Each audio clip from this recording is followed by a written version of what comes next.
14h-16h, Brigitte Lahaie, Sud Radio. Bonjour à tous, nous sommes ensemble durant ces 2 heures sur Sud Radio et en ce mois d'octobre rose qui a pour but de lutter contre le cancer du sein mais aussi de nous sensibiliser sur cette maladie qui nous touche tous, alors soit directement, soit par l'intermédiaire d'un proche. Eh bien, je vous propose qu'en compagnie de Sandy Boulanger, nous évoquions le cancer et la sexualité. Parce que oui, le cancer, ça nous touche au plus profond de notre être puisqu'il nous prouve en un instant que la vie peut s'arrêter, mais il touche aussi notre corps qui va subir des traitements lourds. Et justement, ce corps, plus que jamais, a besoin de tendresse. Il a besoin qu'on s'occupe de lui. Et dans cette épreuve, bien souvent, notre partenaire se retrouve démuni. Il ou elle ne sait pas très bien quoi dire, quoi faire. Alors, on va essayer de vous donner des pistes avec Sandy Boulanger. Alors que ce soit vous ou votre partenaire, un ami, un parent, eh bien, n'hésitez pas, venez témoigner et venez nous dire comment vous vivez ou comment vous avez vécu ce cancer. Toutes les questions sont les bienvenues. Vous le savez, on parle vrai sur Sud Radio. Donc, n'hésitez pas à nous appeler. Pour ça, vous composez le 0826 300 300. Sandy Boulanger, bonjour. Bonjour Brigitte. Alors, vous êtes relaxologue, vous êtes également sexothérapeute, mais vous travaillez aussi en soins intensifs. Donc, on sait que vous côtoyez des gens qui sont très malades, qui sont même peut-être parfois se préparent à partir. C'est vrai que a priori comme ça, cancer et sexualité, on pourrait penser que c'est un sujet qui n'est pas tout à fait d'actualité, parce qu'après tout, quand on a le cancer, est-ce que la sexualité a encore du sens ? Je crois qu'au contraire, la sexualité a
C'est important de le savoir. Alors moi je parlais de tendresse, vous parlez de sexualité. En fait, maintenir l'intimité, finalement c'est peut-être ça l'essentiel, non ? Exactement. C'est-à-dire que quand on est sous traitement, effectivement, en fonction des traitements, et on n'est pas tous pareils par rapport à ça, il faut comprendre que de toute façon, la vie d'avant ne sera plus. Ça sera jamais plus comme avant. Donc il y a un deuil à faire aussi de sa vie d'avant la maladie, que ce soit vous voulez dire même une fois guéri, oui. Ce ne sera plus comme avant. Pourquoi ? Parce qu'on en garde quelque part ce souvenir, parce que le corps n'oublie rien. Oui, et dans les deux cas, c'est une traversée du désert, le cancer. Et c'est vrai que Octobre Rose, et je suis toute de rose vêtue, mais ce ne sont pas des paillettes et du glamour. C'est surtout un combat pour maintenir les gens en vie et surtout dans des qualités de vie qui soient magnifiques et chouettes. Donc même après les traitements, quand on est dit aujourd'hui en rémission, on peut avoir des séquelles, bien sûr, des traitements physiques et puis surtout psychologiques. C'est une traversée du désert. On n'en sort pas indemne. Beaucoup de gens en font une expérience initiatique valorisante. D'ailleurs, ce sont des personnes qui vont elles-mêmes s'engager dans des causes, dans des associations, tellement ça les a perturbées, chamboulées. communiquer, mais les autres qui ne vont pas communiquer, qui ne vont pas prendre la parole, vont de toute façon avoir une partie de leur vie qui va être mise entre parenthèses. On ne peut pas toujours continuer à travailler quand on est soigné pour un cancer. Donc il y a tous ces effets-là aussi qui sont bien sûr des conséquences collatérales de la traversée de cette maladie.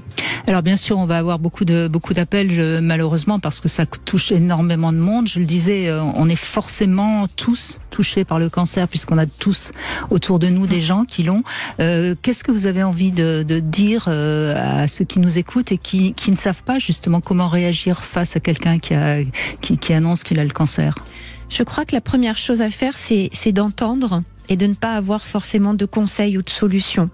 Souvent, ce qu'on peut entendre aussi quand on a cette maladie, c'est « Ah, pourtant on dirait pas ». Comme si cet arrêt de maladie qui est provoqué par les traitements lourds, c'était comme si tu avais de la chance d'être à la maison et puis du coup tu peux en profiter. Voilà, tu n'as pas perdu tes cheveux, on dirait pas que tu as le cancer. La première chose à faire, c'est juste d'écouter. Et peut-être s'il y a une phrase qui pourrait résumer tout ce que tous on peut sentir, c'est « Je suis triste avec toi ». Oui. Finalement écouter être présent, peut-être même toucher l'autre d'un geste qui se veut tendre justement. Bien sûr, je crois que ça fait très peur aussi, c'est une maladie qui fait très peur et qui met très mal à l'aise. Donc effectivement de pouvoir juste prendre la main de l'autre ou une main sur l'épaule en fonction du lien qu'on peut avoir. Mais j'aime vraiment cette phrase de se dire je suis triste avec toi. C'est pas pour toi, c'est que moi aussi ça me touche quand tu me dis ça. Ça me touche. Et c'est déjà beaucoup et ça suffit. On n'a pas de conseils à donner. Parfois aussi, les personnes sont très présentes au début de l'annonce, peut-être un peu durant les traitements, mais plus trop après dans la durée. Et c'est pour ça qu'il y a des associations qui existent aussi pour accompagner l'après-cancer. Je pense à l'association Skin qui utilise beaucoup l'art pour accompagner. Parce qu'on ne sort pas comme avant de cette expérience et qu'il faut continuer à apprendre à être une nouvelle personne avec des ambitions peut-être très différentes et de retrouver une vision du monde peut-être plus apaisée parce que quand on a eu très peur, même si ça peut se soigner très bien, cancer est un mot qui fait très peur. C'est normal parce que c'est très synonyme de mort, enfin oui. Je veux dire, alors que quand même, rappelons-le, énormément de cancers aujourd'hui se guérissent. Oui. Et aussi, c'est quand même une expérience, voilà, qui va changer à jamais. Ça, je crois en effet que c'est une vraie expérience initiatique, comme vous l'avez dit. En tout cas, on sait que chez les femmes, c'est le cancer du sein qui est souvent le plus difficile parce que ça touche évidemment une partie du corps symbolique de la féminité. Chez les hommes, c'est le cancer de la prostate ou pas forcément? Sur l'atteinte de l'estime de soi, oui, parce qu'effectivement, quand on va sur les attributs du féminin et les attributs du masculin, on va sur la poitrine ou l'organe génital. Donc, que ce soit masculin ou féminin, dès qu'on est touché en fait dans soit ce féminin sexuel, soit ce masculin sexuel, effectivement, c'est la prostate qui touche les hommes. Mais le simple fait de ne pouvoir continuer à faire l'amour comme avant, c'est-à-dire avec pénétration et toucher les zones érogènes primaires que sont les parties génitales et la poitrine, eh bien on se dit qu'on n'a pas forcément du coup possibilité d'avoir de sexualité. Et c'est pour ça que vous l'aviez dit en démarrant l'émission et je vous en remercie, les aidants, parce que c'est comme ça que ça s'appelle, les proches, que ce soit les couples ou la famille, les aidants ont besoin d'être accompagnés aussi sur cette façon d'être, cette sensualité, parce que quand on est un couple, on partage de l'intimité sexuelle, quelles que soient les pratiques que l'on a, quelle que soit l'orientation, c'est pas la question.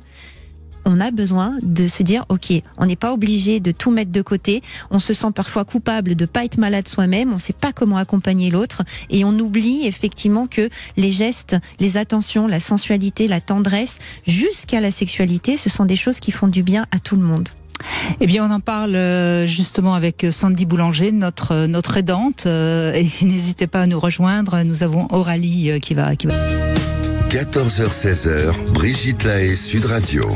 Nous sommes avec Sandy Boulanger aujourd'hui, relaxologue, créatrice également de la plateforme 15 février, mais on va surtout parler aujourd'hui du cancer et de votre sexualité. Et merci à Coralie d'être avec nous pour démarrer cette émission. Bonjour Coralie.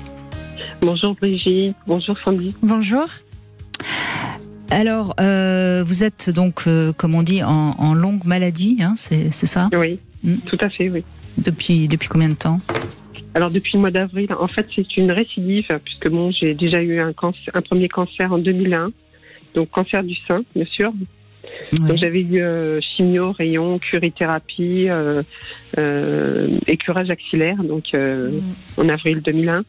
Et donc là j'ai eu une récidive là en avril encore à nouveau de cette année. Ouais. Donc là on m'a fait carrément l'ablation du sein. J'ai le sein droit aussi qui a été touché. Donc voilà, c'est le sein gauche qui a été retiré. Donc là, je suis en reconstitution mammaire et c'est vrai que bon, je l'ai pas trop bien vécu puisque bon, j'étais avec une personne qui n'était pas suffisamment à l'écoute pour ça et puis qui au contraire se détachait de moi parce que bon, évidemment, il n'a pas supporté la maladie comme beaucoup d'hommes. Hein. Donc voilà, donc c'est vrai que ça a été un moment assez dur. Oui, ça c'est important ce que vous dites parce que parfois le partenaire, mais ça peut aussi être la partenaire, mais peut-être plus les hommes, c'est vrai. Ça le renvoie, à son angoisse de mort et quand c'est trop fort, ça crée une communication pratiquement impossible. Souvent, ce qu'on peut voir, et il y a eu des statistiques aussi qui ont été faites par rapport à ça, c'est que quand même, le cancer va rapprocher 85% des couples. 85% des couples vont être renforcés à plus de 5 ans. Et effectivement, sur les 15% restants, la majorité vont être des femmes malades qui vont être quittées par les hommes. Mais ce qui est essentiel quand même aussi de comprendre, c'est que parfois, la maladie est une loupe. Elle permet effectivement de mettre en lumière des dysfonctionnements. Et c'est vrai que souvent, il y a des hommes qui ne savent pas communiquer et que lors d'une maladie de leur partenaire, ne savent pas communiquer. Donc, ils partent. Tout à fait. Par manque de communication, hein, de mots, parce que y a oui. Et ça ne veut pas dire qu'ils se sentent bien, hein, c'est que ne sachant pas gérer ce flux émotionnel, ils partent, oui, c'est vrai. Et c'est d'autant plus difficile. C'est une double peine, hein, c'est compliqué. Hein. Puis nous, dans ces moments-là, on est fort. Moi, je me suis sentie forte parce que je me suis toujours, c'est-à-dire que je me suis pas sentie malade déjà pour le premier, pour le deuxième, ça m'a fait pareil. Et au contraire, bon, la maladie, moi, je l'ai assumée complètement puisque bon, j'en parlais comme on parle d'une grippe, quoi. Donc je l'ai complètement assumée. J'ai fait en sorte aussi de m'entourer de gens positifs parce que bon, je voulais pas non plus qu'on vienne pleurer autour de moi. Et c'est vrai que bon, j'avais cette force. Donc c'est vrai que bon, on comprend pas que qu'on est quitté dans ces moments-là, alors que bon, au contraire, on reste positive et forte pour ça. C'est un moment symbolique aussi de vie. C'est-à-dire que le couple, je me dis toujours que c'est une histoire de solidarité et qu'au bout d'un moment, quand on n'arrive pas à passer une épreuve ensemble, effectivement, c'est qu'on n'avait plus rien d'autre à partager ensemble. Et pourtant, c'est dans ces moments-là qu'on aurait besoin effectivement d'être soutenu. Mais en fait, moi j'ai envie de dire qu'Aurélie, je ne sais pas si vous êtes d'accord avec ça, mais il vous a pas quitté, il a fui. Il a fui, il était déjà avec quelqu'un d'autre, moi, il devenait distant, enfin bon, puis bon, il avait des paroles qui étaient blessantes aussi, hein. Moi je peux vous dire que j'ai souffert, non pas par rapport à la maladie, mais par rapport au cancer. Ça c'est inexcusable, inexcusable. Ah ouais. Moi je peux vous dire, il m'a dit tu vas être puni, tu n'auras pas de vacances avec moi. Je dis mais attends, il voulait que je reporte mes vacances sur le mois de septembre, alors que je devais me faire opérer au mois de juin. Ça avait été décalé parce que j'avais un soin dentaire à faire et puis pour toute opération évidemment on a intérêt à avoir mes dents saines, quoi. Bien sûr. D'être au meilleur de sa forme, bien sûr. Voilà. Il m'a dit, écoute, si on peut reporter au mois de juin, on pourra reporter au mois de septembre. Je dis, écoute, c'est pas une simple grippe que j'ai, donc non, je reporterai pas au mois de septembre. Il m'a dit, tant pis pour toi, t'es puni. Voilà. Oui, c'est violent. Ça a été violent. Oui, bien sûr que c'est violent. Parce que vous voyez, dans ce cas de figure, il y a parfois du déni. C'est que l'autre est tellement effrayé qu'il fait comme si ça n'existait pas. Mais là, c'est de la maltraitance, c'est de la violence. Oui, mais complètement. Il m'a bloqué sur le téléphone. Je ne pouvais plus arriver à le joindre. Enfin, ça a été une horreur, quoi. Et moi, je l'ai découvert une semaine avant d'être opérée. Je vais me promener par hasard sur un lieu où j'avais pas l'habitude d'aller, et je le vois avec une autre femme, quoi. Et puis c'est ma fille qui le voit. Elle me dit, maman, regarde. J'ai dit mince, voilà. Et puis bon, voilà, et tout s'est arrêté, quoi. Voilà, mais bon, c'est pas mon cancer que j'ai mal vécu, c'est mon histoire, quoi. Voilà. Oui, bien sûr, parce que là, vous réalisez que vous étiez avec quelqu'un qui est pas terrible. Cela dit, ne le regrettez pas, hein, si je peux.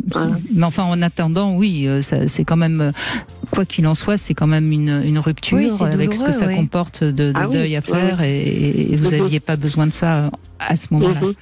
Et comment vous êtes aujourd'hui alors, avec ce sentiment d'amour qui pourrait se partager? Dans quel état d'esprit vous êtes après Alors en fait, ça? ce qui se passe, c'est qu'il est revenu à plusieurs reprises pour repartir et pour être vraiment pas sympa du tout avec moi. Hein. Donc voilà, en fait, il voulait continuer et avec la personne et avec moi. Il m'a dit, tu n'es plus comme avant. Je lui dis, mais attends, je peux pas être comme avant avec ce que tu m'as fait subir, quoi. Et il m'en a voulu par rapport à ça. Il m'a puni encore une fois parce que il m'a dit, de toute façon, t'es plus comme avant. Je dis, mais avec ce que j'ai eu et ce que tu m'as fait, pour moi, il est impossible de redevenir comme avant. C'est pour moi. Bravo. D'ailleurs, de tenir ce cadre-là. C'est drôlement chouette que vous ayez ça. Vous savez, je crois, Coralie, que le diagnostic le concernant est facile à faire. Hein. C'est quelqu'un d'égocentré et il a encore visiblement besoin de vous parce que vous êtes certainement une belle personne. Et de temps en temps, il revient mendier pour lui, mais il n'a aucune capacité à avoir de l'empathie pour vous. Donc, je pense que ne vous faites pas de mal en acceptant de le revoir. Faites comme vous voulez, bien sûr, hein, mais je pense qu'il faut que vous soyez assez lucide sur son comportement. Il y a pas grand-chose à en attendre. Ah, tout à fait, parce que pendant 3 mois, j'ai pas eu de nouvelles. Il revient en m'envoyant des emails, puisque moi, évidemment, il m'avait bloqué sur le téléphone. Il m'a dit, Coralie, je pense toujours à toi, je t'aime, et l'autre personne, je m'en fiche, quoi. Et en fait, il est toujours avec, quoi. C'est vraiment, voilà, quoi. Ouais, vous voyez ce qu'on entend aussi dans ce que vous dites, Coralie, c'est ce besoin d'amour et de tendresse, c'est ce qui donne aussi souvent le sens de la vie. Quand on traverse des épreuves comme ça, des maladies qui sont difficiles, longues, pénibles, on vit tout ça pour une bonne raison aussi, c'est du lien. Bien sûr. C'est nos proches, mais c'est aussi l'amour, c'est cette pulsion de vie, c'est cette joie de vivre. Et bien sûr que c'est alimenté par la relation avec quelqu'un d'autre, c'est sûr. Hein. Bien sûr. Mais de ne pas tout accepter. Vraiment, je vous félicite de tenir votre cadre en lui répondant, je ne peux pas redevenir comme avant après ce que tu m'as fait. Vous tenez le bon bout, c'est très très bien ça. Oui, mais bon, on a de la force. Hein. Quand on est malade, on a de la force. Hein. Vous, en tout cas, oui, je vous entends. Comme ça. C'est pas généralisé, mais vous êtes comme ça et bravo, je vous en félicite.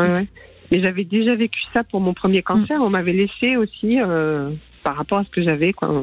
J'ai dit allez, rebelote. Encore à nouveau la même chose se reproduit, mais bon.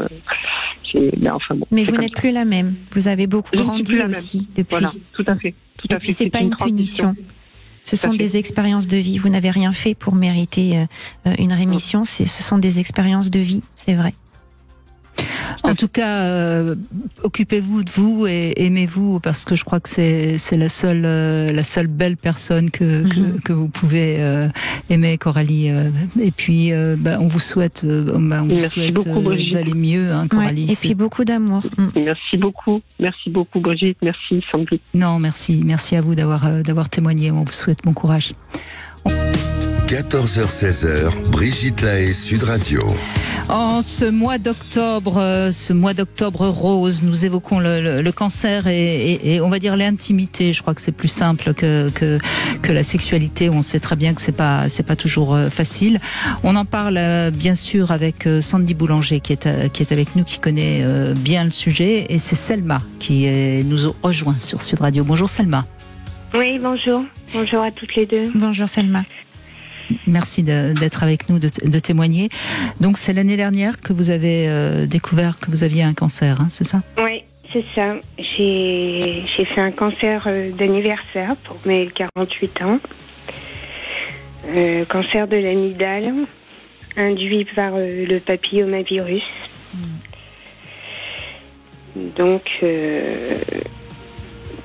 voilà, ça a été assez vite, hein, entre les premiers symptômes et le diagnostic posé et le début du traitement. Vous étiez, quand vous apprenez le verdict, vous étiez entouré, vous aviez quelqu'un avec vous ou pas? Quand j'ai vraiment reçu la nouvelle. Oui, enfin dans votre vie à ce moment-là. Ah non, j'étais seule. Hein. J'étais seule. Je suis pas en couple, je suis mère célibataire. Non, j'étais pas entourée. Ouais, c'est. Alors justement, excusez-moi si mes questions vous dérangent, Salma, vous me le dites. Hein. Moi, j'essaye de vous questionner pour ceux qui nous écoutent. À ce moment-là, à qui vous avez eu envie avec qui vous avez eu envie de partager cette nouvelle? J'ai une amie qui était très proche de moi. Qui m'a accompagnée dans tout le process qui a précédé l'annonce du diagnostic. Et heureusement, voilà, j'étais pas. Et après, j'ai un médecin traitant qui est vraiment exceptionnel et qui m'a vraiment accompagnée plus qu'un médecin n'est censé le faire, quoi. Humainement, quoi, je veux dire. Vous voyez, ce dont vous parlez, Salma, aussi, c'est justement de ce lien intime. Et c'est ce que vous précisiez tout à l'heure, Brigitte. C'est que c'est pas forcément la sexualité. On parle d'intimité aussi, de ce lien qui nous permet de se sentir quand même soutenu. Alors, vous aviez une amie, voilà, ce médecin généraliste qui va un peu au-delà de ce pourquoi il est censé être là. Et c'est ça qui est magnifique aussi, c'est de pouvoir découvrir cette intimité de lien et les différentes facettes du lien et de l'intimité. Ouais. Après l'accompagnement qu'a fait mon généraliste, je pense que c'est ce que les médecins de famille, qu'on appelait autrefois de famille, apportaient à leurs patients autrefois. Voilà, à l'époque où les médecins étaient vraiment où ils rentraient dans l'intimité des patients et des familles, quoi. Oui, il y a beaucoup. Enfin, comme vous le soulignez à très juste titre, c'est plus rare aujourd'hui et ça n'a d'autant plus que de valeur. Hein. C'est ça. Aujourd'hui, comment vous en êtes où? Comment vous vous sentez? Alors, moi, ça a été très très vite. Hein. Ça a été entre les premiers, les prémices, les suspicions, le verdict et le traitement. Début octobre 2022, c'était terminé. J'en avais fini avec les traitements. Bon, j'en suis sortie. J'étais démontée, en fait. Le traitement a été aussi fulgurant que tout ça, quoi. Ça a été d'une violence incroyable. Je crois que je m'en sors quand même pas trop mal. Voilà, j'ai perdu beaucoup de poids, donc mon image corporelle rude. C'est d'ailleurs ce que disait Sandy, hein, il y a un avant et un après, c'est-à-dire que vous ne vous appréhenderez jamais plus comme avant. Il y a quelque chose qui forcément fondamentalement change. Ouais. Et moi, en l'occurrence, pour ma féminité, bien que c'est pas un cancer qui a atteint, contrairement à une femme qui a eu un cancer du sein, ça a quand même touché beaucoup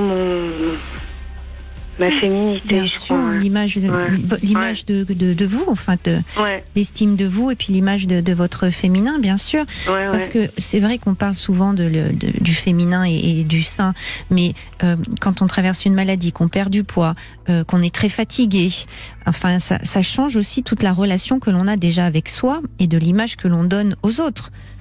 C'est ça aussi qui est pénible. Et c'est vrai que c'est vraiment faire le deuil de la vie d'avant. En essayant de regarder aujourd'hui où vous en êtes, vous avez une amie qui a été proche de vous et ça c'est vraiment précieux parce que ça veut dire que vous êtes capable de créer ces liens-là. Et votre médecin généraliste qui est allé jusqu'à être un médecin de famille parce que c'est vous aussi, Selma, hein, vous comprenez, hein? C'est pour vous qu'il l'a fait. Entre-temps, durant ma traversée du désert, Enfin bon, ça s'est passé après, mais ça a été plus ou moins induit par cette période-là. Je me suis brouillée avec cette très grande amie. C'est une très grande perte,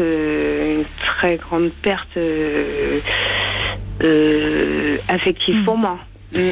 Alors ça, il faudra peut-être voir, peut-être qu'à un moment donné, quand vous aurez fait. Moi, je pense que pour l'instant, comme ça, à vous écouter, Selma, je crois que vous êtes dans une période, comment dirais-je, purgatoire. Vous voyez, c'est-à-dire que vous n'avez pas encore totalement assimilé ce que vous pouvez ressortir de positif de cette épreuve, parce que encore une fois, une épreuve, c'est une épreuve. Hein, on va jamais dire que c'est quelque chose de chouette à vivre, mais en revanche.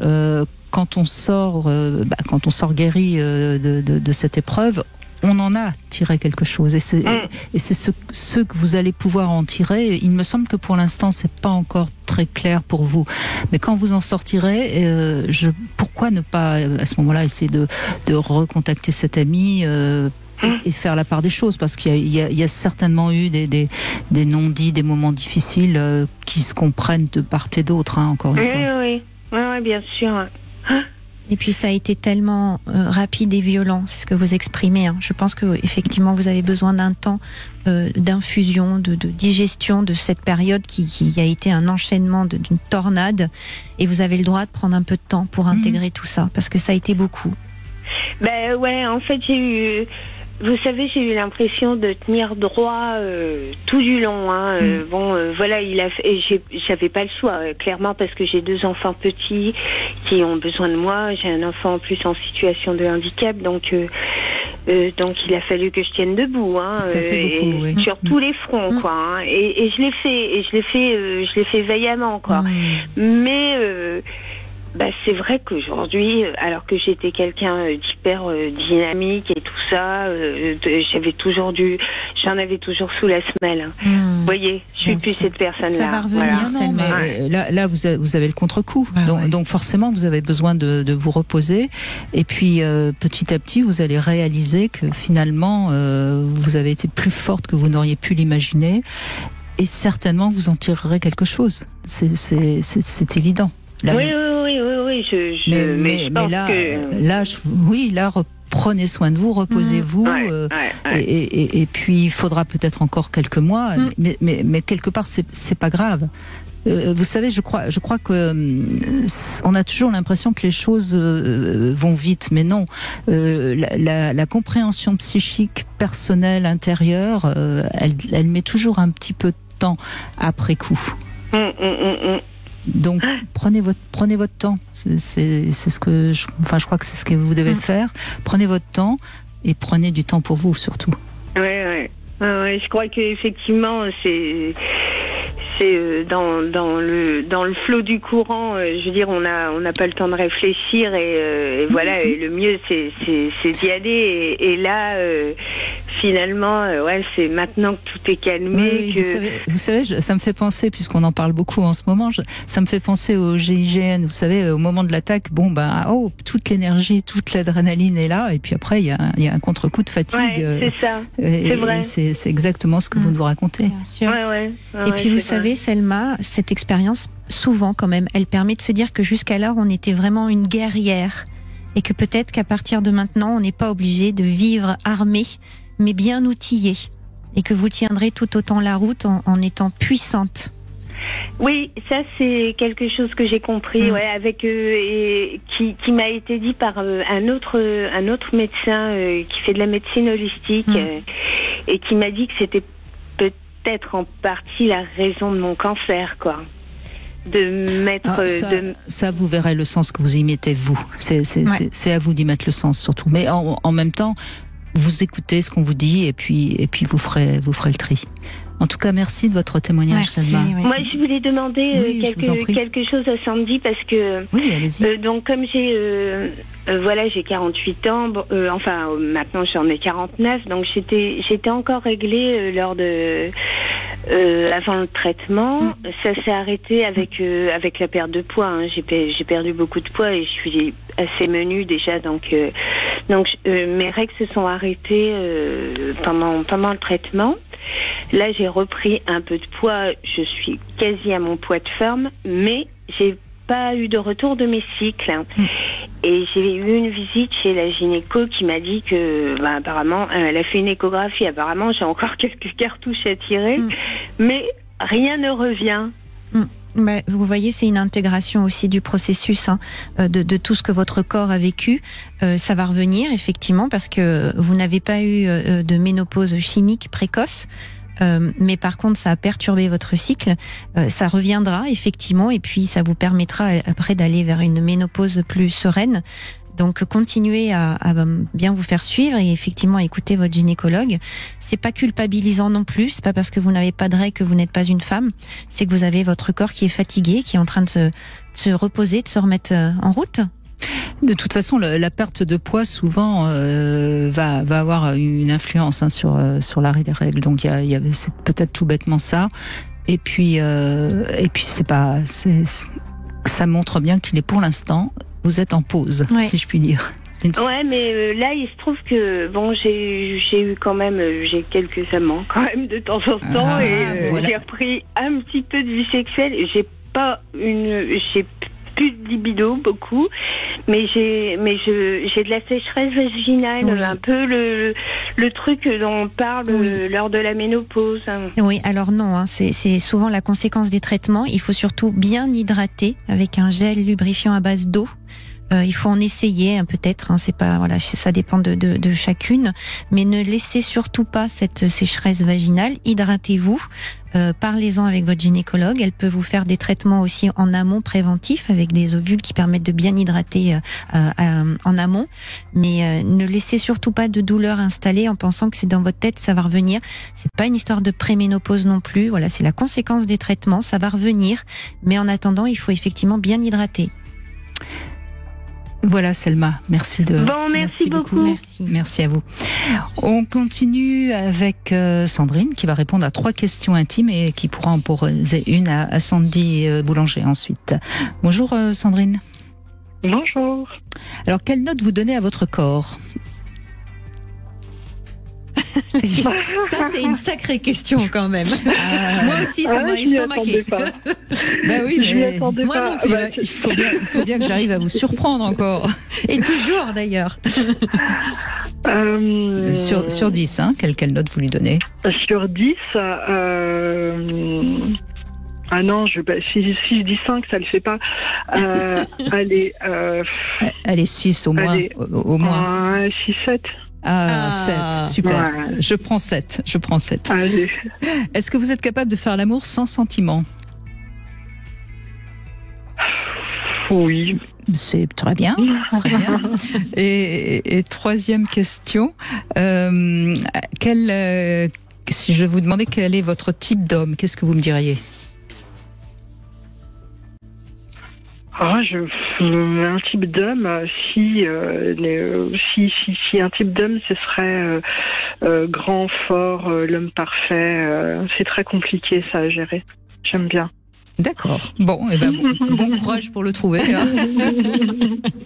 Je vous laisse poser une question à Sandy Boulanger, elle vous écoute. Bonjour, Sandy Boulanger. Est-ce que j'ai une question ? J'ai essayé depuis tout à l'heure de tourner en boucle. Si peut-être les liens entre les maladies vaginales, les Lichten, des choses comme ça un peu, ce que les médecins n'arrivent pas à trouver de mettre de nom dessus ou de cause, je sais plus m'exprimer, pardon. Et le lien qu'on peut faire entre des traumas qu'on a pu subir et une expression, quelque chose qui se transforme.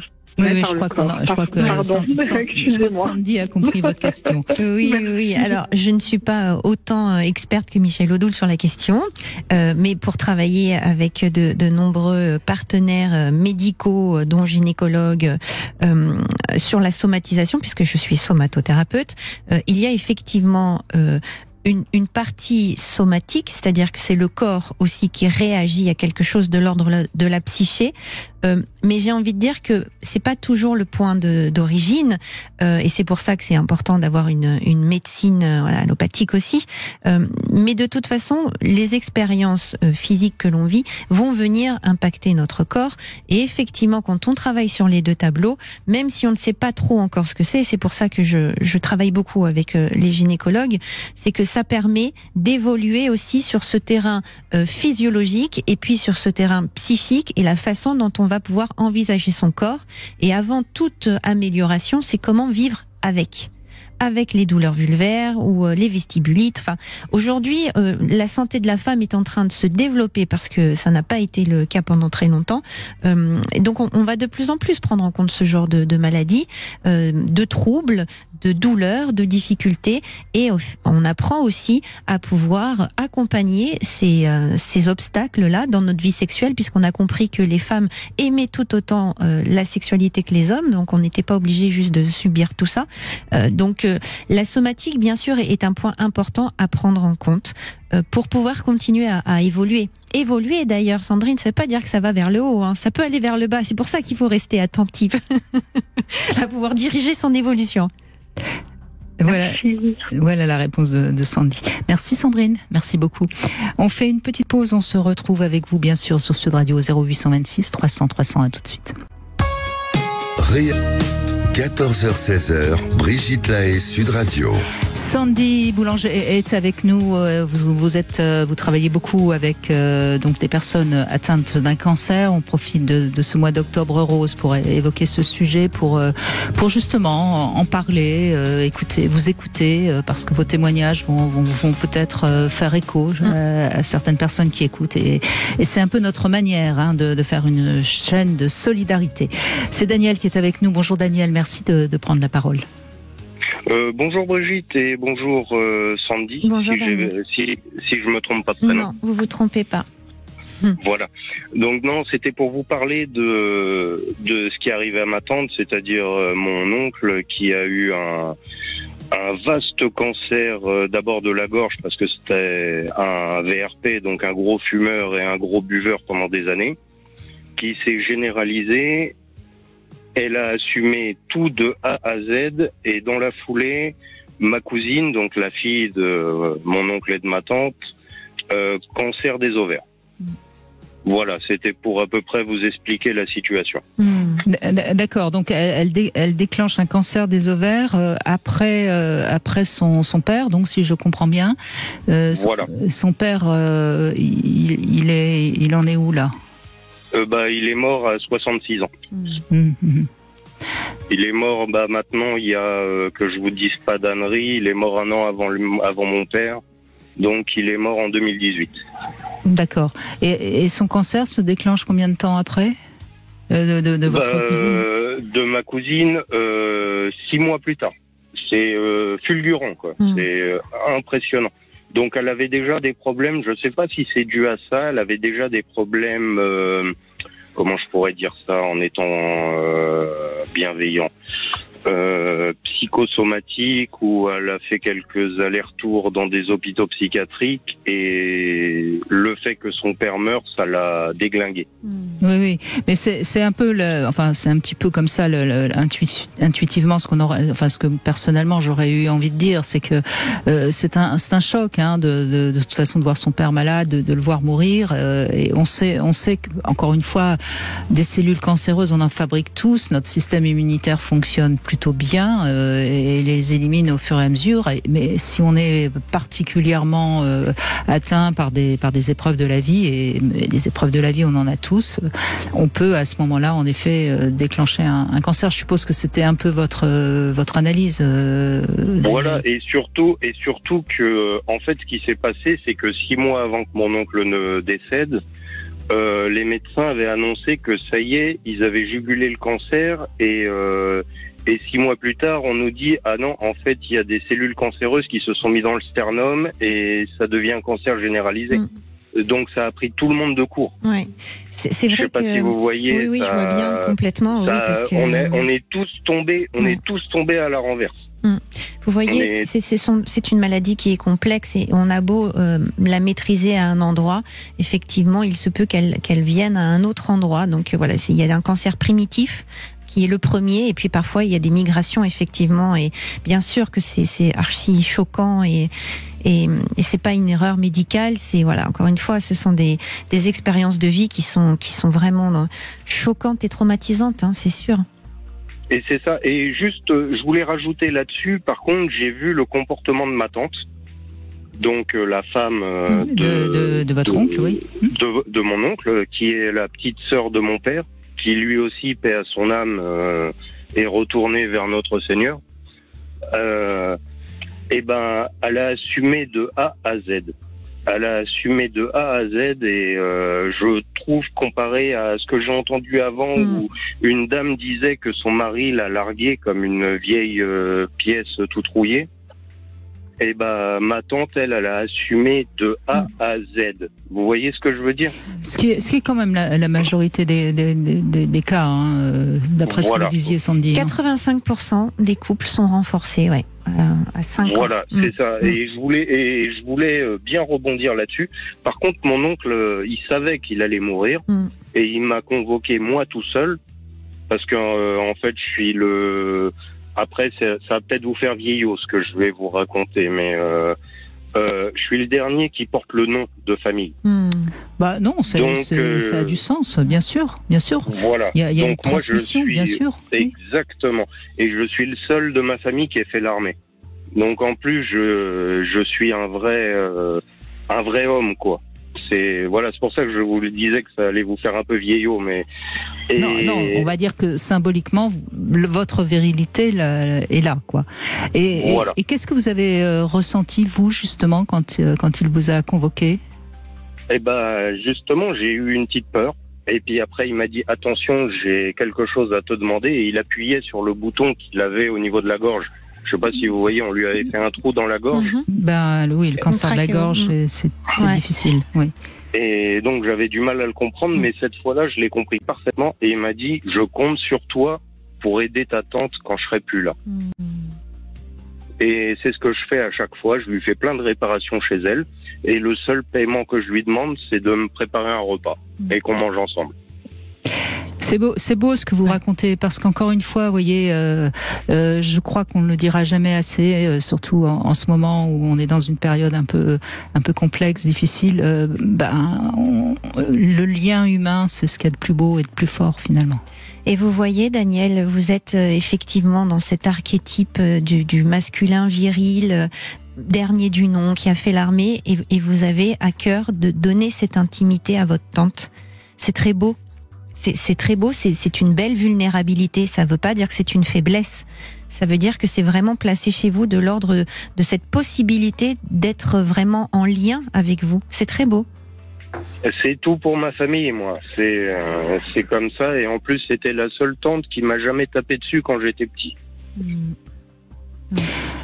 Bah écoutez, vous avez non seulement vous avez quelqu'un de votre famille avec qui vous êtes proche, mais je crois qu'il y a aussi une belle amitié qui est en train de se créer entre vous deux, je suppose. Ah oui, quand elle a un coup de mou, elle m'appelle, et quand moi j'ai un coup de mou, je l'appelle, et on se réconforte mutuellement. Vous êtes plus que le petit Daniel, aujourd'hui vous êtes l'adulte avec une adulte aussi. C'est une belle rencontre, hein. Et puis ça s'appelle de l'amitié, ça, et ça n'a pas de prix, Daniel. Moi, je l'appelle ma deuxième maman. Oui. Alors moi j'aime bien cette expression. Je sais pas si elle vous conviendrait. J'aime bien. C'est ça. Elle serait votre maman de cœur. Je vais y arriver. Oui, mais c'est exactement ça. Vous voyez, je trouve ça plus joli que deuxième maman. Ah mais vous avez raison, c'est parfaitement ça. Et ben voilà. Et vous êtes peut-être son fils de cœur. Vu qu'elle a eu que 2 filles, donc elle aurait sûrement aimé avoir un garçon. Et surtout un garçon viril comme vous, Daniel. Il y a beaucoup de cœur, du coup, entre vous. Ah oui, à 100%. Et merci de votre témoignage, parce que ça montre aussi que c'est dans ces épreuves-là, parfois, que les choses peuvent aussi devenir belles. Donc merci beaucoup d'avoir pris le temps de nous appeler, Daniel. Merci beaucoup. Alors on va continuer après les infos. Quel que soit votre témoignage, vous êtes les bienvenus, parce que finalement c'est beau aussi à entendre ce que peut provoquer ce genre d'épreuve. Et puis vous n'échappez pas à la devinette. J'en ai trouvé une assez curieuse, assez intéressante. C'est une devinette qui est une devinette évidemment. Donc c'est quelqu'un qui est né en 1910. Qui n'a pas connu la masturbation, qui a connu la masturbation en 1970. Qui est-ce? Qui suis-je? Ne me regardez pas comme ça, vous. Je me sens lapin dans les phares. Vous n'allez pas trouver la réponse dans mes yeux, de toute façon. Allez, c'est après les infos, la réponse. Brigitte Lahaie, Sud Radio.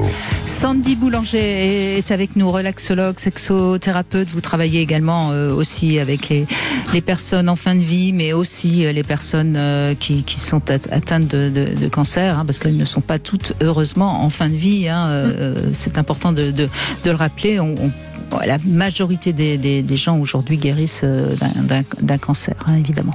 Alors, j'ai pas été très claire avec ma devinette. Je vais essayer d'être un petit peu plus claire. Je suis née en 1910. Je n'ai connu la masturbation qu'en 1970. Qui suis-je? Vous n'avez aucune idée, évidemment. L'électricité, j'ai envie de dire, sachant que c'est pas ça du tout. Non. C'est le Petit Larousse. Parce qu'en fait, et c'est ça qui est incroyable, c'est pour ça que je l'ai mise en devinette, parce que quand j'ai découvert ça, je trouve ça incroyable. Il n'y a le terme masturbation n'est rentré dans le Petit Larousse qu'en 1910. Alors, est-ce que les gens ne se masturbaient pas avant? Ça s'appelait pas comme ça. Je ne sais pas. C'est fou quand même. 1910. Donc on voit bien quand même, quoi qu'on en dise, parfois, ça avance quand même dans le langage de la sexualité. Ou 1970 1910. Quand même. Ça rentre dans le Larousse. Ça rentre dans le Petit Larousse, voilà, en 1910. Mais enfin, 1910. Non, ça s'appelait peut-être pas comme ça avant. Il faut que je vérifie. Alors c'est Thierry qui est avec nous maintenant. Bonjour Thierry. Bonjour Sandy, bonjour Brigitte. Bonjour Thierry. Voilà. C'est Thierry accompagné de son épouse Pascal qui est à côté de moi, qui vous écoute également. Bonjour Pascal. Bonjour toutes les deux. Bonjour Pascal, c'est Pascal, je crois, qui est atteinte d'un cancer, c'est ça? Tout à fait, oui, c'est Pascal qui est atteinte de son 3e cancer du sein. Toujours le même qui revient. Il était là pour Noël 2013, puisqu'on avait appris la mauvaise nouvelle juste avant, une semaine avant Noël. Il est revenu pour Noël 2020, 15 jours avant Noël 2020. Nous avions déjà témoigné avec Sandy, justement. Je me souviens. On se souvient. Le 18 décembre, c'était 2020. Et puis là, malheureusement, février de cette année, donc 2023, il est revenu, malgré, en 2013, il n'y avait eu qu'une tumorectomie et rayon, enfin qu'une, si je puis dire. C'était déjà beaucoup. Et puis hormonothérapie. En 2020, il y a eu mastectomie, chimiothérapie et hormonothérapie à nouveau. Et puis là, 2023, ablation de la chaîne ganglionnaire, plus chimiothérapie, plus radiothérapie qu'elle a fini vendredi, ce vendredi. Bravo. Et là, elle est en hormonothérapie, plus un traitement adjuvant. En tout cas, Thierry, ce qu'on entend, évidemment, c'est que vous faites partie de ces 85% de couples que la maladie a rapprochés, évidemment. Oui, parce que je me souviens bien de votre histoire à tous les deux. Lors du premier cancer, racontez-nous, mais je crois que vous aviez vécu une petite période justement où il y avait eu une séparation. Oui, ça c'était avant même le premier cancer, puisque nous sommes ensemble, nous sommes un couple depuis 36 ans maintenant. Et effectivement, il y a pratiquement 15 ans de cela, nous sommes 12-13 ans, tu me diras ma chérie, c'est mon épouse qui avait en 2008, voilà, nous nous sommes séparés 2 ans. nous avons divorcé, nous nous sommes retrouvés suite au décès de ma maman, décédée d'un cancer du sein, une récidive également. Et puis voilà, tout était bien, on était heureux dans le plus beau des mondes. Et puis voilà, depuis 2013, depuis 2 ans après nos retrouvailles, nous sommes voilà, nous nous battons depuis contre cette fichu crabe, comme dit Pascal. Voilà. Oui. Mais voyez, c'est ce que je trouve bien dans votre témoignage. Vous êtes là tous les deux en même temps à l'antenne, et c'est vous-même, Thierry, qui prenez la parole. Tellement vous vous sentez concerné par ce qui arrive. C'est quelque chose que vous vivez à deux, alors pas de la même manière évidemment, hein, mais c'est vraiment ce qu'on entend. C'est de l'intimité. Oui, c'est vraiment de l'intimité. C'est un très haut degré d'intimité. Être intime, c'est pas forcément avoir une activité sexuelle de pénétration. D'ailleurs, ça va jusque là. Et merci de nous le partager encore cette année. D'ailleurs, c'est très beau. Merci. Parce que vous avez un degré d'intimité qui est très élevé. Et on a un degré d'intimité très élevé. On a toujours été très... enfin, voilà, c'est ma moitié, au sens propre et figuré d'ailleurs. C'est ma moitié, c'est mon amour, c'est ma vie, c'est ma raison de vivre, c'est ma raison d'être. Et elle se bat physiquement et psychologiquement contre cette maladie. Je me bats psychologiquement aussi en étant à ses côtés, en ayant mes angoisses, mes peurs, mes craintes. Et notre amour est tellement fort. Nous avions parlé en 2020 de l'agapé. Oui. Et on est complètement, c'est un terme que je reprends depuis, merci Sandy. Avec plaisir. Et c'est un terme que je reprends parce que voilà, là on est tous les deux face à notre écran d'ordinateur, oreillette collée, épaule collée, tête collée, et elle a les cheveux qui commencent à repousser. J'ai dit, je vais faire la même coupe que toi, c'est elle-même qui m'a coupé les cheveux. On a tous les deux les cheveux à 1 centimètre en brosse. Mais Thierry, déjà l'année dernière, vous m'aviez ému aux larmes, ça suffit maintenant, hein, toute cette intimité partagée. Mais oui, ouais, parce que c'est pas drôle, hein. Et puis une 3e fois, ça ne l'est pas. Et en même temps, ce qu'on entend quand même beaucoup, c'est cet amour qui continue de grandir, cette solidarité, cette espérance. Vous voyez l'espérance, Thierry, c'est ça, c'est au-delà de l'espoir. Ce que vous continuez de vivre et de développer, et encore une fois de nous le partager. Merci, c'est ça. Oui, et tu veux dire un petit mot, chérie? Elle n'arrive pas, pardon. Elle a les larmes aux yeux et la voix cachée. Je pense que c'est ce que vous dites, hein, qui la rend aussi émotive. Je pense que c'est votre amour, hein, c'est des larmes de joie, enfin de joie, d'amour en tout cas. C'est pas, il me semble, hein, et je comprends. Oui, ce sont des larmes d'amour, pardon. Ce sont des larmes d'amour et notre enfin, voilà, nos cœurs, nos têtes, nos corps battent à l'unisson. Et il est vrai que on parlait tout à l'heure de sexualité, on n'a jamais arrêté la sexualité. On l'a ralenti parce que nous avions une sexualité très remplie, très belle et très fantaisiste aussi, très fantaisiste aussi, et on a ralenti bien sûr parce que la chimiothérapie, l'hormonothérapie, le corps qui fatigue, les allers-retours parce que on est loin de l'hôpital et qu'il faut aller loin. Oui, mais vous avez été à l'écoute l'un de l'autre. On a été complètement, oui. Oui, non, mais je crois que, enfin, merci de ce témoignage, Thierry. Moi, ce que j'ai envie de dire, je sais pas ce qui va se passer pour vous, et personne ne le sait, mais en tout cas, vous êtes en lien, ça c'est sûr. Je pense que c'est encore une fois quelque chose qui vous prouve à quel point, quand même, à part ce sentiment d'amour qui nous porte les uns vers les autres, qu'est-ce qu'il y a d'autre, quoi.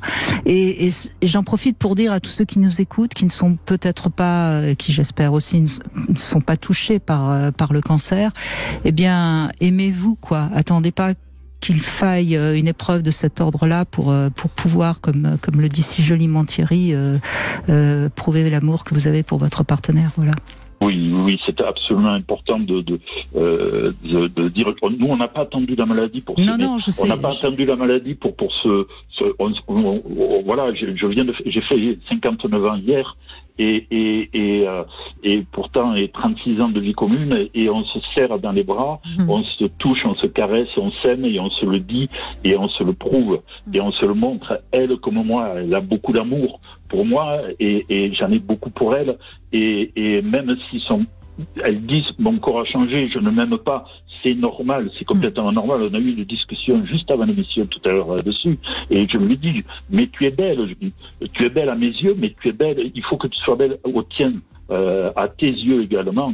Et quant à savoir où on va, peut-être que les médecins ne le savent pas, mais nous on le sait. On sait que l'on va vers un avenir meilleur, et on sait que l'on va vers encore plus de bonheur, parce que le bonheur ne nous a jamais quittés, même dans les moments les plus difficiles. On a toujours été positif, on a toujours voilà, et quand un flanche, l'autre est là à côté. C'est ça, c'est la solidarité pour l'aider. Mais c'est une solidarité oui, dans le couple, parce que la solidarité à l'extérieur, on l'a perdue malheureusement, on a perdu beaucoup d'amis, la maladie fait peur. Oui, mais peut-être aussi que vous êtes tellement en lien que quelque part c'est un petit peu normal aussi que vous soyez moins proche de vos amis. C'est un peu ça c'est un peu normal, mais ce qui est intéressant, et je crois que c'est ce mot-là que j'ai envie de retenir de votre témoignage, c'est que quand l'un flanche, l'autre est là, et je crois que c'est vraiment ce qu'il faut comprendre quand vous parliez des 85% de couples que ça unit. Je pense que oui, le partenaire ou la partenaire de celui qui est malade traverse aussi une épreuve. Il n'y a pas de doute. On l'entend bien dans ce que dit Thierry. Oui. C'est un très beau partage, et vous parlez de quelque chose d'essentiel, c'est la créativité. Quand on développe la créativité dans sa sexualité, son intimité, ça favorise aussi ce lien de soutien, de solidarité, c'est très beau. Merci Thierry, merci Pascal, on vous embrasse tous les deux. On fait une petite pause et on se retrouve dans un instant sur Sud Radio. 14h-16h, Brigitte Lahaie, Sud Radio. Toujours en compagnie de Sandy Boulanger, et on va continuer évidemment à évoquer le cancer avec vos témoignages au 0826 300 300. Et on écoute Marie maintenant. Bonjour Marie. Bonjour Sandy, bonjour Brigitte. Merci pour vos belles... Je craque. Merci pour vos belles et bonnes émissions. Je vais essayer de faire vite. Non, prenez votre temps. Ici, on prend le temps de vivre, Marie, parce que... On prend le temps de vivre, mais alors vos émissions sont trop courtes, Brigitte. Ah oui, mais écoutez, il faut toujours en garder un petit peu... vous savez, on dit toujours qu'il faut avoir un petit peu faim quand on quitte la table. Donc, c'est vrai, tout à fait. Voilà, alors pour en revenir en cancer, j'en suis à la 5e récidive de cancer. 85, 90, 2000, 2005, 2015. Bon, c'est bon, si Thierry et Pascal écoutent encore, ça va, ils ont encore des belles années devant eux. Oui, ils sont adorables. J'ai beaucoup aimé ce monsieur, et est-ce que, peut-être, j'ose espérer qu'il a un petit frère, il peut me l'envoyer s'il veut. même un grand frère, hein. Un grand frère, oui, il assurera mieux. Alors voilà, quand j'étais opérée en 85, j'avais 35 ans, j'étais seule avec 2 petits-enfants. Pour faire vite sur cette anecdote, j'avais donc été opérée du cancer du sein, et j'avais déjà 7 métastases. Et quand je me suis réveillée, j'ai vu ce chirurgien, je lui ai dit, c'est un monsieur, un bobo qui passe à la radio, pour voir la télévision et à la radio. Et je lui dis, mais je sais ce que j'ai, mais je suis seule avec 2 petites têtes blondes. Vous pouvez me donner un peu la situation. Textuellement, il m'a dit, envoyez-vous en l'air, dans 6 mois, vous ne serez plus là. Voilà. Oui, je crains voir de qui vous parlez, mais je ne donnerai pas son nom non plus. Non, son poste ne sert à rien, paix à son âme. Ouais, mais c'est terrible d'annoncer un verdict comme ça quand on sait à quel point c'est une maladie qui est très très difficile, qui est très simple. Et dans l'état où j'étais déjà, parce que je faisais 1m85, je pesais 45 kilos. Bon, enfin c'est pas grave, voilà. Et je me suis retrouvée veuve et je me suis mise sur un site de rencontre avec un monsieur. J'ai rencontré un monsieur charmant et il me dit vous êtes une très belle femme et on était attirés l'un vers l'autre et je me suis sentie obligée de lui raconter mon parcours médical. Mais vous étiez guérie quand vous le rencontrez? Je l'ai rencontré en 2021. D'accord, oui. Après ma 5e récidive, en fait. Mais je me sentais obligée d'être honnête avec lui et de lui raconter parce que je pensais qu'il y avait réciprocité dans les sentiments. Il me dit, vous êtes une belle femme. Et moi, j'avais envie de tendresse, de partager, voilà, je suis une grande sentimentale et je sais pas être seule. J'ai besoin de donner, de recevoir, de prendre dans la réciprocité. Et toujours est-il que le premier jour où nous avons eu un rapport, il me déshabille et il me dit mais tu as un pubis juvénile. Ah, mon Dieu, j'ai senti la boucle de ce parcours médical qui est revenu vite fait. Et là, j'ai été obligée de lui dire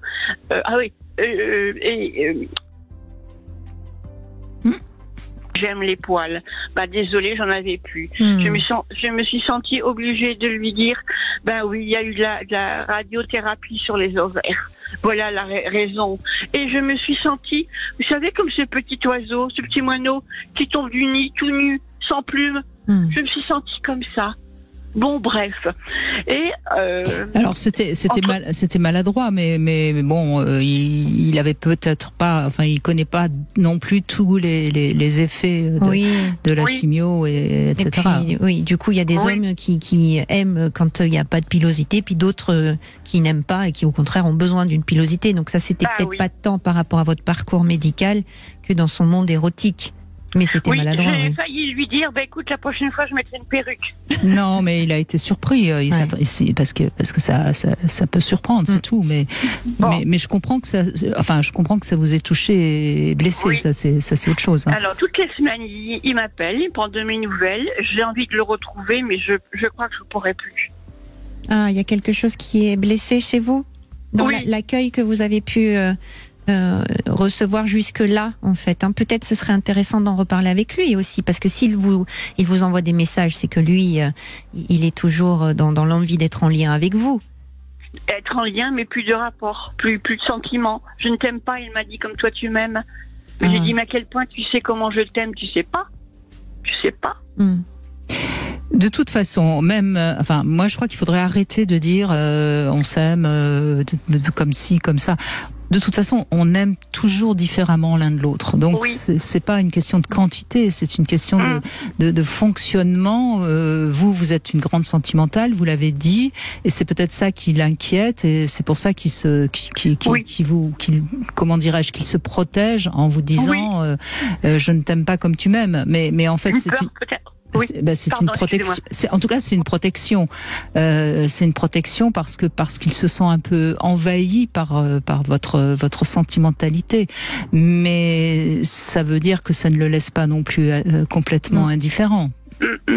Et pour en revenir à ce fameux cancer, les cancers du sein que j'ai eu, j'ai rencontré en 2017, j'ai vécu 2 ans avec ce monsieur, et il me dit, j'ai retrouvé une vieille amie avec qui je suis retournée, mais je le regrette, c'est toi que j'aime, et je veux te retrouver toi.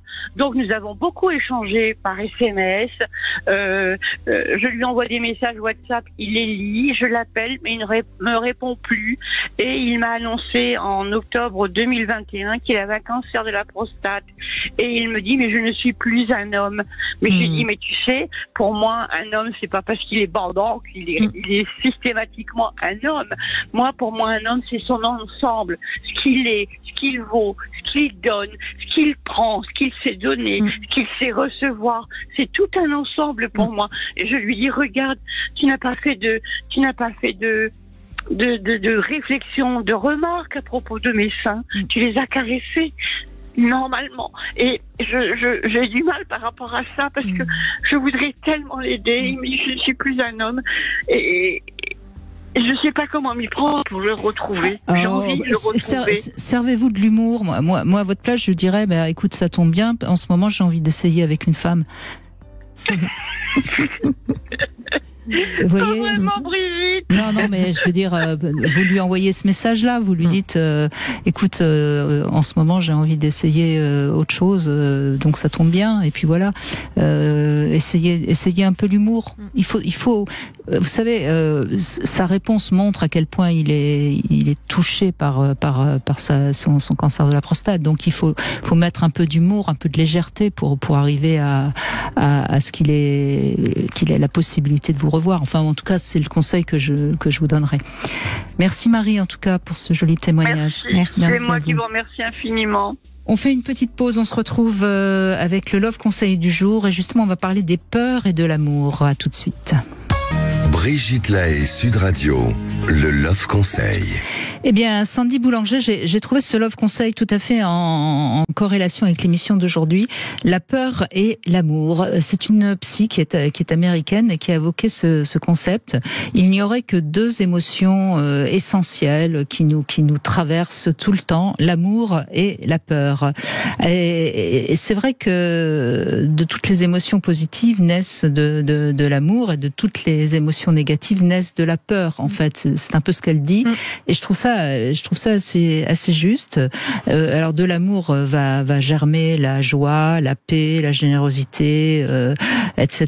Et puis de la peur va naître la colère, la rage, la jalousie, la culpabilité, l'anxiété. Bref. Et au fond, je sais que les gens ont souvent du mal à gérer leurs émotions, à comprendre leurs émotions. Et je trouve que avec cette vision comme ça de la peur et de l'amour, eh bien, on sait très bien qu'on peut pas ressentir les deux en même temps et elles s'opposent souvent. Donc trop de peur va chasser l'amour, mais en revanche, en cultivant l'amour, eh bien, on peut peut-être calmer nos peurs. Et quand on pense au témoignage de Thierry tout à l'heure, je trouve que ce Love Conseil est assez juste. Oui, très à propos, effectivement. Oui. Puis alors, tous ceux qui ont peur d'aimer. Oui, mais parce que quoi qu'on en dise, quand on aime, on va souffrir aussi. Oui, c'est évident. Quel que soit l'amour que l'on porte à l'autre et que l'autre nous porte, il y aura de toute façon aussi de la souffrance, et souvent des souffrances comme ça assez intenses à certains moments. Donc si on se sent pas capable d'accueillir vraiment l'amour, bien on ne voit que la peur de la souffrance. Ce que je me dis, vous voyez, en vous écoutant, c'est que il y a un endroit où finalement aimer, c'est accepter de vivre le plus beau comme le plus dur. Oui. Mais moi j'aime bien cette idée de développons l'amour et ça va calmer nos peurs. Je crois que c'est peut-être ça qu'elle voulait dire, cette psy. En tout cas, voilà, je voulais vous faire profiter de ce Love Conseil. Bonjour Mélanie. Bonjour Brigitte, bonjour tout le monde. Bonjour Mélanie. Merci de prendre la parole sur Sud Radio. Donc c'est en 2016 que vous avez traversé une année difficile. Hein. 2012. 2012, pardon. Ouais, non, je vous en prie. Chiffre 13, hein, c'est mon lapsus compréhensif. Non, il y a 10 ans de ça, en plus, je vous avais appelé à propos de ça. Donc aujourd'hui, ça fait 11 ans que j'ai perdu mon mari. Et si vous voulez, en 2012, j'ai vécu une vie. J'étais enceinte de 5 mois quand on a découvert que mon mari avait un cancer. Et à ce moment-là, c'était encore mon copain, on n'était pas mariés, et on savait qu'il en avait que pour 3-4 mois, pas plus du tout. Et là, je remercie toujours le corps médical parce qu'ils nous ont poussés à vivre le plus longtemps possible. Il a vécu plus de 8 mois et il a eu la chance de connaître son petit, son garçon. Et si vous voulez, voilà, donc on s'est mariés. Donc j'ai accouché en une année. Voilà, j'ai eu toutes les émotions en fait. Donc j'ai eu un accouchement prématuré forcément. Ça c'est pas anodin. Ouais. Mais je me suis dit comme ça, on est sûr qu'il le voit encore plus de temps. Après on s'est mariés pour mes 30 ans. Voilà, mon cadeau d'anniversaire c'était une dit j'ai dit non, on se marie, ce sera mon plus beau cadeau. Et en octobre il est décédé en fait, si vous voulez. Donc voilà. Et si vous voulez, il m'appelait toujours la chieuse. Parce que j'étais tout le temps sur lui, voilà, mon amour était peut-être dépassé trop, mais je voulais tellement qu'il vive, tellement je le poussais, et les médecins nous ont dit, on dit bien hein, que la famille, le soutien est primordial, parce que jamais ils ont jamais osé nous dire qui partirait même plus vite que 3 mois. Pour eux, c'était pas possible. Et là, grâce à votre amour, il a tenu 8 mois. Oh, ouais. C'est ce que vous voulez dire. Oui. Je pense, ouais. Il y a, entre mon amour et puis celui de son fils, du coup, de la chance et le désir de voir son fils avant de partir, oui. C'est ça. Et puis, vous savez, je lui donnais des petits challenges parce que vous savez, la première dent, des petites choses comme ça, des petits sourires, et ça le motivait. J'ai dit, allez, on y va, on y croit, mais il a passé le pauvre par toutes les chimios. Oui, on essaye de chimio de confort. Après, on sait bien comment ça fonctionne. Et ça a été une terrible souffrance, oui. Mais même 11 ans plus tard, je n'arrive pas à refaire ma vie. Ouais. C'est pas que j'arrive pas. J'ai bien quelqu'un, mais pas dans ma maison. Là aujourd'hui, j'ai quelqu'un, mais non. En même temps, votre fils n'a que 11 ans. C'est peut-être ça aussi qui, quelque part, vous retient de lui présenter quelqu'un d'autre. Non, pourtant, j'ai réussi à avoir des copains, je lui ai présenté et tout. Oui. Mais je n'arrive pas. Il n'y a pas de place pour. C'est pas la même chose. Oui, c'est ce que je voulais dire. C'est-à-dire que vous avez peut-être des amants, des copains, des amis, mais donner donner la place de votre mari, c'est peut-être pas possible par rapport à votre fils. Peut-être par rapport au fils, mais je crois que c'est vraiment moi qui bloque Maxime aujourd'hui cherche vraiment. Parce que Mélanie, excusez-moi, mais c'est important que vous puissiez l'entendre parce que je suppose que à mon avis, vous y avez réfléchi, mais il faut pas que vous puissiez vous sentir coupable de refaire votre vie, quoi. C'est ça, c'est quelque chose qu'on entend souvent chez les veuves ou les veufs, d'ailleurs. Mais pourquoi? On peut respecter bien sûr votre choix, c'est pas ce que je veux dire. Oui, non, tout à fait. Mais ça demande peut-être une petite réflexion quand même, quoi. Ouais. Je pensais, Mélanie, vous permettez aussi, je vous dis, je pense à quelque chose là. Je me dis parce que j'ai célébré de nombreux mariages en soins palliatifs, de nombreux. Vous avez tout vécu en très peu de temps. Dans une montagne russe émotionnelle assez forte. Et je crois aussi que parfois, vous avez tellement vécu des émotions fortes et extrémistes que c'est difficile de revenir un peu à des émotions du quotidien, en fait, et de ramener quelqu'un dans votre vie, aujourd'hui, dans votre maison, dans votre intérieur. Ce serait peut-être un peu renier tout ce que vous avez traversé, tous ces efforts que vous avez déployés pour enchanter le monde que vous aviez tous les trois, et en même temps vous allez continuer à être cette magicienne, parce que Mélanie, vous êtes une magicienne pour avoir fait ça.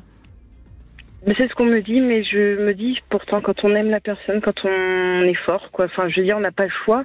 J'avais mon petit bonhomme qui me souriait, j'avais pas le choix, il fallait vivre pour lui aussi. Si vous aviez le choix, vous avez pris une décision, vous avez été une magicienne. J'avais un petit bonhomme derrière, mais il y a peut-être ça aussi, mais vous voyez, j'ai aussi beaucoup peur de l'abandon, parce que là, donc j'ai quelqu'un aujourd'hui, il le ressent, que quand même, c'est comme si vous ne pourriez pas revivre ça une deuxième fois. Oui, mais là, ça voudrait dire que quelque part, vous avez eu votre part de responsabilité dans la maladie qui lui est tombée dessus, et ça, c'est pas vrai. Donc, non, c'était pas. Non. Vous voyez. C'est vrai. Donc ça, c'est encore une fois important. Vous savez, je crois, moi, je crois vraiment que la seule chose dont on a besoin en tant qu'humain, c'est de mettre du sens à ce qui nous arrive. Sauf que parfois, on n'y met pas le bon sens. Et je ne voudrais pas que vous vous empêchiez de pouvoir partager quelque chose avec quelqu'un parce que vous pensez que vous avez été entre guillemets la veuve noire, vous voyez. Voilà, tout à fait, mais je crois que c'est ça. C'est un gros travail. Pourtant, j'ai été voir du monde, j'ai été voir des thérapeutes, des petits pédopsychiatres, même j'avais été avec mon fils, parce que j'ai dit fallait m'aider. À ce moment-là, j'étais perdue. Et même c'est vous, Brigitte, qui me l'aviez conseillé, même d'aller voir un pédopsychiatre pour avancer. Et ce que j'ai fait, ça a vachement, ça a porté ses fruits. Non, mais ça vous a certainement aidé. Mais je pense que, vous voyez, moi, je crois quand même que cet homme. Il vous a donné un fils. Ce fils, il est le prolongement de cet homme, et quoi qu'il en soit, il n'a pas disparu de votre vie. Mais il n'est plus là pour vous apporter ce que toute femme peut avoir envie d'avoir. Oui, tout à fait. Vous voyez, donc c'est peut-être essayer de réfléchir bien. au fond de vous, quel sens vous aviez donné, et si c'est ce genre-là de choses, comme si vous aviez une responsabilité dans sa maladie, là je crois qu'il faut aller faire un petit travail pour évacuer ça. Après, vous choisirez de rester seul ou pas, ça ce sera votre choix. Mais non, parce que là ça fait 5 ans, vous voyez que je suis toujours avec cette personne, mais donc chacun sa maison. Mais même on souhaite pas, ça marche très bien comme ça. Mais ça reste quand même il y a quand même un hic. Il y a toujours ce petit. J'entends bien. Truc, hein. J'entends bien. Et il faut aller voir Après, peut-être que c'est que au fond vous êtes très très bien dans votre maison et vous avez besoin d'un peu d'indépendance, etc. Et vous avez votre fils, etc. Donc tout ça, si c'est ces raisons-là, moi vous faites ce choix-là, il y a rien à dire. Mais il faut quand même aller un petit peu creuser pour voir s'il n'y a pas une fausse croyance qui quelque part bloque. Ben oui, parce qu'après 5 ans, Mélanie, s'il arrivait quelque chose aujourd'hui à votre compagnon qui n'habite pas dans votre maison, vous seriez triste quand même, parce que vous êtes déjà en lien. Énormément. Donc le fait qu'il vienne dans votre maison ne changera pas ce lien. Non. Ah non, là, aujourd'hui, je vais le comparer un peu à mon mari, parce que j'ai l'impression c'est le premier que j'arrive à avoir des sentiments très forts. Ben oui. Ça y est, j'ai dit, et c'est là que je me sens libérée un petit peu. Je dis voilà, je sais que Christophe est là, mais là c'est le premier avec qui j'arrive à m'engager, et je sais que là, et j'ai peur que ça arrive la même chose. C'est bête, mais je crois que je suis encore sur cette retenue. Ouais. Et donc on voit bien que c'est une croyance qui vous bloque, et donc il faut. C'est toujours pareil. Une croyance, c'est un handicap. Et généralement, une croyance repose sur des peurs, évidemment. Et vous venez de le dire. Hein. Ah oui, moi je sais que j'ai très peur de revivre cet abandon, ce gouffre que ça a pu faire, parce que la remontée a été très longue. Mais c'est normal. C'est normal. Ça m'a fait mal, là. Ça avait eu très mal. Mais vous savez, Mélanie, ce qui ne nous détruit pas nous rend plus forts. Exactement. Vous n'êtes plus la même femme non plus. Ah là, pas du tout, non. Non. Même 11 ans plus tard, c'est... c'est une guerrière. Oui, mais il y a peut-être autre chose maintenant à vivre. Bon, en tout cas, votre témoignage est magnifique parce que encore une fois, on voit comment la vie parfois nous joue des tours, comment le destin de votre fils aussi, il est exceptionnel. Exactement. Après, je me suis oubliée beaucoup pour mon fils aussi. Hein. Mais c'est normal aussi. Hein, ce qui était logique aussi. Bien sûr. Voilà. Donc, et c'est pour ça que maintenant, je peux dire aussi aux gens qui ça arrive la même chose que moi. J'avais que 30 ans. Il y a quand même un espoir derrière aussi. Il y a une vie, on y arrive. Hein. On vit aussi. Hein. Il faut, au contraire, il faut y croire. Même si les coups de blues seront toujours là. Ce sont des chagrins inconsolables. Mais on apprend à ne plus s'y baigner. Voilà, exactement. Mais on entend, oui. En tout cas, merci de ce témoignage. Merci, un grand merci. Merci beaucoup. Sandy Boulanger, on fait une petite pause. On continue bien sûr avec ces témoignages qui sont différents et qui sont tous évidemment très émouvants. 0826 300 300. À tout de suite. 14h-16h, Brigitte Lahaie, Sud Radio.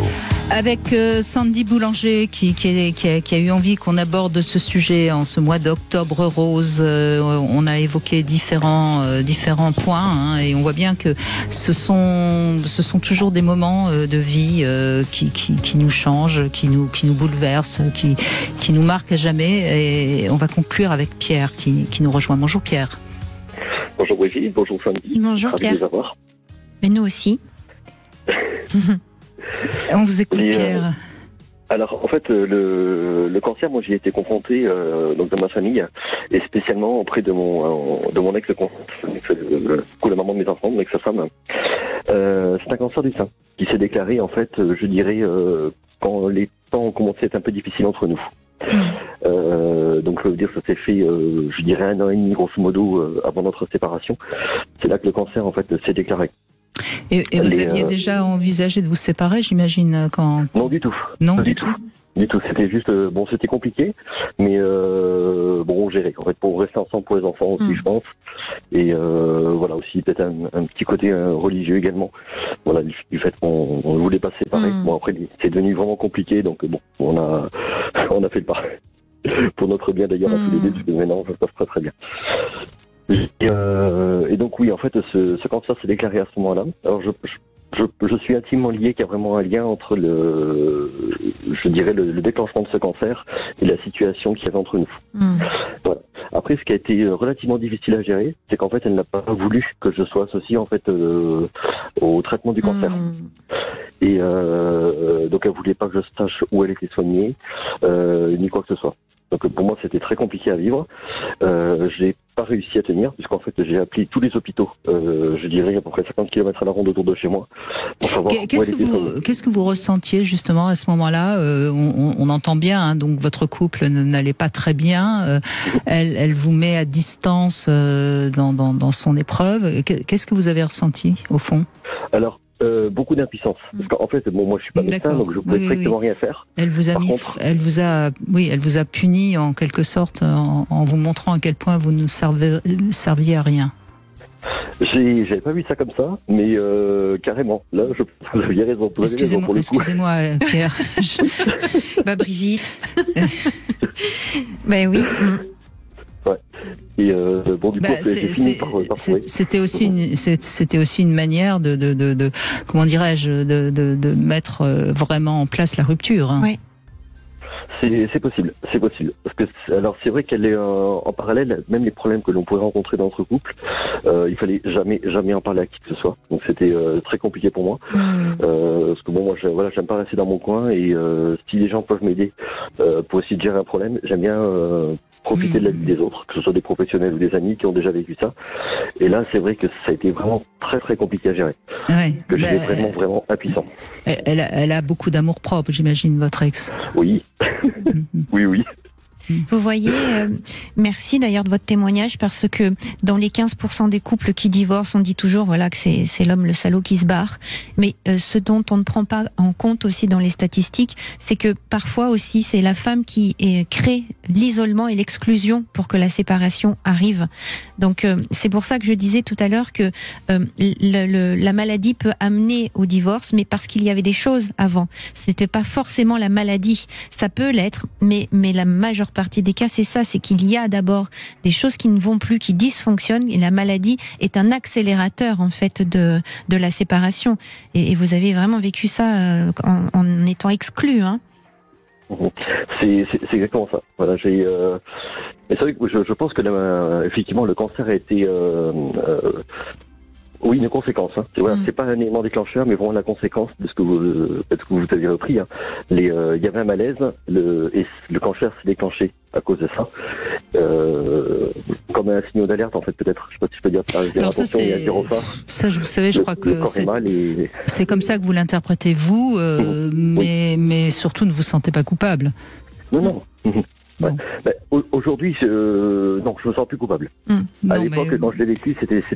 C'est bien pour ça que je dis qu'il faut parce que encore une fois, c'est elle qui éventuellement, si votre hypothèse était juste, c'est elle qui en a la responsabilité. C'est-à-dire que elle n'a pas su communiquer, et donc son mal-être, si je puis dire, se serait retourné contre elle. Encore une fois, j'utilise le conditionnel parce que je me permettrai pas de dire que ce que vous dites est la réalité. Elle seule peut-être pourrait le dire. Hein. Moi, je suis toujours très prudente parce que on ne sait jamais trop avec le cancer. Il y a quand même des gens qui ont un cancer et franchement, on n'arrive pas à trouver la raison pour laquelle ils ont eu un cancer. Ça, je suis totalement d'accord. Oui. C'est vrai qu'il y en a qui leur tombent dessus et en fait, même avec une vie extrêmement saine, je dirais, ils ont ça, quoi. Donc, oui, et puis il y a des vrais salauds et des vraies salopes qui fument, qui picolent et qui n'auront jamais de cancer. Hein. Donc soyons prudents sur ces. Mais là où on se retrouve tous, c'est qu'est-ce qu'on fait de cette expérience ? Qu'est-ce qu'on en fait de cette traversée ? Quelle que soit la raison pour laquelle aussi, qu'est-ce qu'on en fait ? Et vous, ça vous a permis d'être mieux aujourd'hui tous les deux ? Vous êtes des parents qui sont plutôt, du coup... capables de communiquer aujourd'hui ? Alors aujourd'hui, en fait, on s'est séparés. Hein. On a eu 2 ans qui étaient très très compliqués, où il y avait pas mal de pics et des choses comme ça. Après, elle a retrouvé quelqu'un d'autre avec qui elle a refait sa vie. Ils ont eu un enfant. Et c'est vrai que quand elle s'est assise, je dirais, dans cette nouvelle relation, qu'elle s'est bien ancrée, je dirais, avec la naissance du bébé et tout ça, les relations entre nous se sont vraiment améliorées. Et aujourd'hui, bon, je veux pas dire qu'on se fait des bouffes ensemble, c'est pas le cas du tout, mais quand elle a besoin de moi, voilà, je suis toujours présent. Pour vous dire, voilà, elle a construit une nouvelle maison, j'ai refait pas mal de travaux chez elle. Voilà, il y a oui, donc il y a même un lien qui est resté. Alors moi, je vous pose une question un petit peu sournoise, Pierre. Sans son cancer, vous seriez séparés ou pas, à votre avis? Je dirais que le mal-être était déjà là avant, donc je dirais oui, certainement. Vous auriez... Ouais. Parce que malgré votre culture, malgré les enfants, tout ça, vous seriez quand même séparés. Mais peut-être pas tout de suite, quoi. Ça aurait peut-être encore traîné... Ça aurait pu, oui. Oui, parce qu'en fait, quand on s'est séparés, elle a été déjà en rémission. Enfin, le traitement a été fait, donc voilà, il y a je dirais que c'est pas derrière nous, hein. Je crois qu'il faut 5 ans, je crois, pour considérer qu'on est vraiment en rémission. Là, c'est joli ce que vous venez de dire. Vous avez dit, ce n'est pas derrière nous. C'est joli. Ce qui montre que inconsciemment, vous êtes encore en lien avec elle. C'est vrai. Même si elle vous a exclu. Oui, bien sûr. Mais au-delà de ça, même si elle vous a exclu de sa maladie et qu'elle avait envie de la traverser toute seule, vous l'avez quand même traversée avec elle. Oui, tout à fait. Donc pas main dans la main, mais cœur à cœur. Même dans la discorde et la difficulté. Bah oui, puisqu'on voit bien que vous avez fait tous les hôpitaux pour la retrouver, etc. En fait, ça montre bien, hein, et je vais le souligner parce qu'on dit tellement de mal des hommes aujourd'hui, ça montre bien que quand un homme est un homme bien, il a le sens de ses responsabilités, de prendre soin de sa compagne, de la mère, de ses enfants, et vous en êtes la preuve. Hein. Oui. Puis d'accueillir les émotions, de savoir gérer les émotions. Tout à fait. Ça, c'est vrai. Vous êtes ému, Pierre. Oui. Un petit peu. Hein. C'est vrai. Ça se sent pas que ça. Écoutez, on a Sandy et moi, on a une petite écoute quand même. Mais c'est d'autant plus touchant. Merci de ce témoignage. C'est vraiment un bon dans le passé, on croit content tout ça. Oui. Merci de ce témoignage. Oui, merci Pierre. Et puis, écoutez, vous avez retrouvé quelqu'un, vous aussi? Oui, et ça fait 6 ans, on s'est fiancés il y a pas très longtemps et on va se marier au mois de février, le 29 février pour être précis. Bravo, donc, félicitations. Je suis très content. Elle en a de la chance. Merci Pierre. Merci à vous.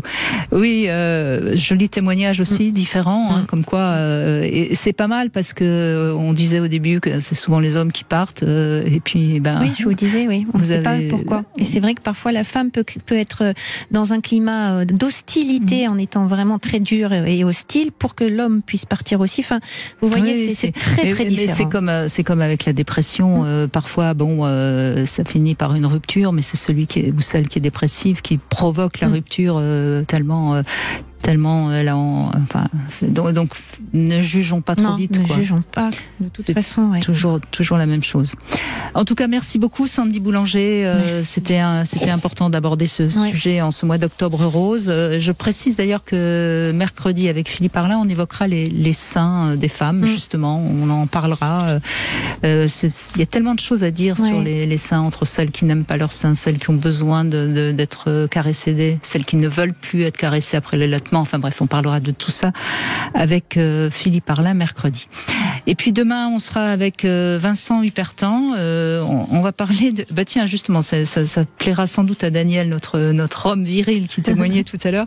On va essayer de voir en quoi la séduction est moins facile aujourd'hui sur le lieu de travail, comment les hommes doivent réagir. Est-ce que c'est aux femmes de draguer aujourd'hui? On verra comment ça se passe, parce que c'est cette semaine, ce sera jeudi, hein, J'aime ma boîte, ce qu'a lancé Sophie de Menton. Donc on aura également quelqu'un pour fêter les entreprises, mais ça nous permettra de voir un petit peu comment ça a évolué la sexualité, les amours, parce qu'on sait que la mixité là en revanche, elle est partout, hein, et dès qu'on met des hommes et des femmes ensemble, il paraît qu'il y a des étincelles, hein, donc on verra comment on gère toutes ces étincelles. Et puis tout de suite vous retrouvez bien sûr Alexandre Delovan pour votre émission. À votre écoute. Je vous embrasse tous et merci de ces beaux témoignages.